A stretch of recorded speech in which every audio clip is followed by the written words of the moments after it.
Bagaimana kalau suara yang kamu sebut sebagai suara Tuhan sebenarnya bukan Tuhan? Dan bagaimana kalau itu hanya pikiran kamu sendiri yang terdengar lebih meyakinkan dari biasanya? Atau lebih buruknya bagaimana kalau itu adalah sesuatu yang salah, tapi kamu yakin itu benar karena kamu merasa Tuhan yang bicara.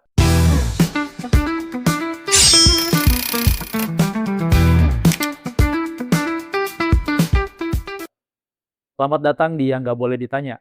Hari ini kita nggak akan membahas tentang neraka. Kita tidak membahas kekerasan dalam bentuk teks. Tetapi hari ini kita akan masuk jauh lebih dalam ke dalam kepala kita sendiri. Tentang satu klaim yang paling sering digunakan dan paling jarang diuji. Yaitu tentang Tuhan bicara kepada saya. Dalam banyak komunitas iman, kalimat ini terdengar sepertinya normal. Tetapi punya banyak keanehan. Seperti Tuhan menyuruh saya melakukan ini, Tuhan bilang saya harus ke sana, Tuhan bilang Tuhan yang memilihkan kamu untuk saya.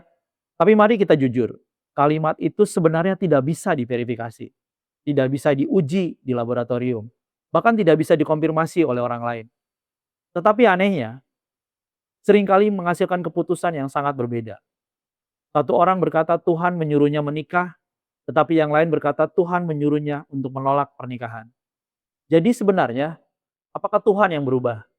Atau manusia sendiri yang berbicara atas nama Tuhan? Dalam kitab suci sendiri, ada kisah yang sangat sulit diabaikan. Kisah tentang seorang ayah yang katanya mendengar suara Tuhan. Dan perintahnya sangat sederhana, tapi sungguh mengerikan, yaitu mengorbankan anaknya sendiri. Kisah tentang Abraham dan Ishak. Hari ini, jika seseorang mengatakan Tuhan menyuruh saya melakukan apa yang Abraham lakukan itu, mungkin kita akan menyebutnya orang gila, orang yang tidak beriman, orang yang sangat berbahaya, bahkan cenderung sadis. Jadi pertanyaannya, mengapa dalam satu konteks hal itu bisa disebut iman, tapi dalam konteks lain justru disebut sebagai gangguan? Manusia memiliki kemampuan luar biasa. Kita bisa berbicara dengan diri kita sendiri. Dan anehnya, kita mempercayainya. Dalam psikologi, ada konsep inner voice, suara batin yang membimbing keputusan.